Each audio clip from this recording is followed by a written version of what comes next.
how to paint countertops and what you need to know. If you have countertops that just aren't your style, but you don't have the budget to replace them, you can paint them.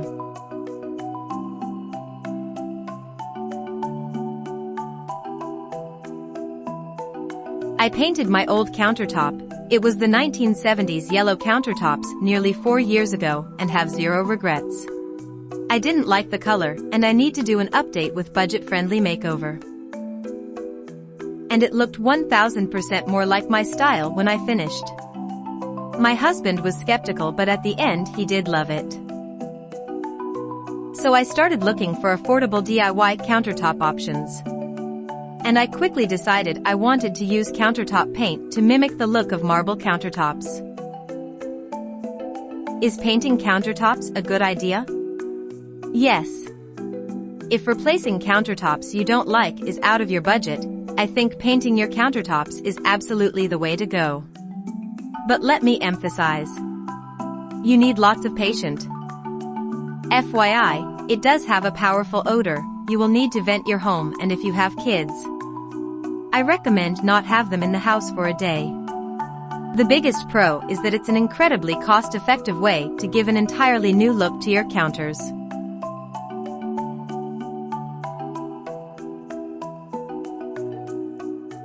You will need to purchase quality primer, paint, and sealer. Also, there are several different countertop paint kits available that are surface-specific and already include all the supplies you need. I used Rust-Oleum. It was easy to work with. The cost of painting your countertops is a tiny fraction of the thousands of dollars it would cost to replace them. Painting countertops is also a really doable DIY project even for beginners. Cons of painting countertops. In my experience, there are only 2 downsides of using countertop paint to transform your counters. The first is that it is time-consuming and you will have a period of time when you cannot use your kitchen. The second downside is that you will not be able to put hot pots or pans directly on your painted counters. You can paint your countertops also by using a kit to paint formica, laminate, corian, ceramic tile, butcher block, and cultured marble. I do recommend asking your local paint store for more info on the kit that you are buying. How to paint countertops. You can look up online printable instructions for your project.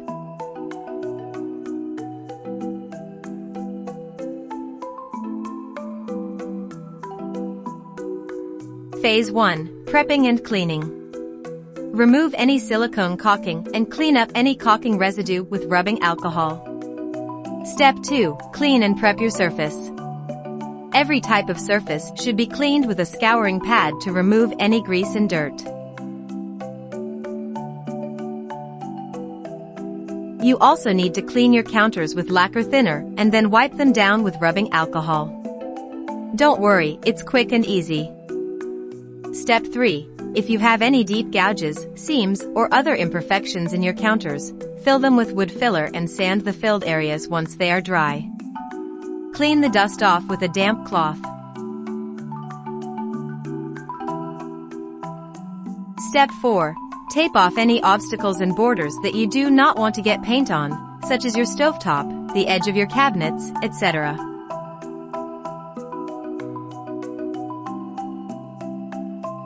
Step 5. Now it's time to start painting. After shaking and stirring the primer can well, use the foam brush that's included to cut and around the edges of your countertops, and any backsplash that is made of the same material. Then use your roller to apply the primer to the larger, flat surfaces. You want to use a thin coat. Work as quickly as you can so the painted sections blend as well as possible. Wait 4 hours for your primer to dry before applying a second thin coat. You can do it 3 times if you feel the need to. Make sure to let your final coat dry for 4 hours. I personally let it dry overnight. Step 6. Look up photos of marble patterns that you like and practice your veining on the practice board. Step 7. Once your primer is fully dry, you can start painting your veins. If there is one thing I cannot stress enough, it's that painting the veins is super easy. Don't overthink it too much. FYI, I also used a feather alongside a sponge. Begin by gently holding the feather and drag the color that you chose for the veining across your countertop. You want to create thin veins to keep it as realistic as possible. For the most organic shape, I recommend dragging your feather and moving it loosely to create more natural waves and flows. You can slightly wiggle or twist your brush or your feather as you drag it along the surface. Work in small, about 1 foot, sections as you build your veins. For longer veins, split up the length that you want to cover into 1 foot sections rather than connecting it all the way across at once. Also, you'll paint on your major veins over the entire countertop prior to painting the edges or backsplash. However, you can paint those areas as you move along if you wish. Be sure to attach those veins at angles rather than straight up and down, like a real slab of marble. After you use the mineral paint to create a vein, mist it with water using the included bottle. You want to apply enough water so that the paint starts to bleed. Then use your larger bristle brush that's included to dab the entire length of the vein. This is what makes it look super real. You can wipe off excess water with a paper towel, but be careful not to accidentally wipe your veining off.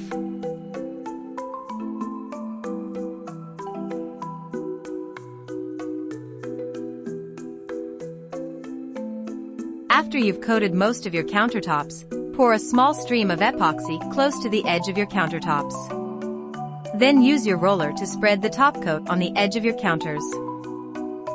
FYI, put painter tape under the edge of your countertop to help with the spreading of the epoxy. It will run onto the plastic sheeting you've already hung. Don't freak out and don't let it make you hesitant to put plenty of the top coat on the edges. You want them well coated since edges tend to get banged and bumped a lot.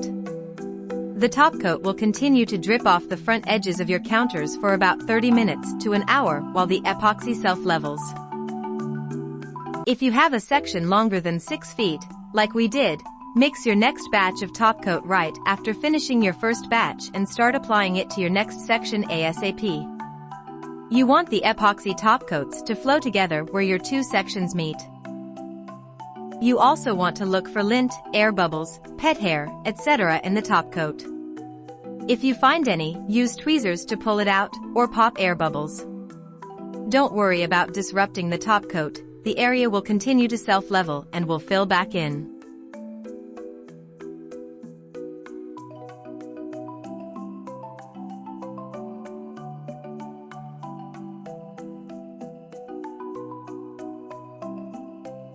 This is important, you need to remove your painter's tape between 1 to 2 hours after you have finished applying the epoxy top coat. If you do it too early, the epoxy may run where you don't want it to. If you wait too long, the tape could become cemented in the epoxy. Now you wait. You need to let your countertops cure. They will be tack-free in about 8 hours, but that doesn't mean you can use them. You need to wait a full 24 hours before using your dishwasher and a full 2 days before using the counters.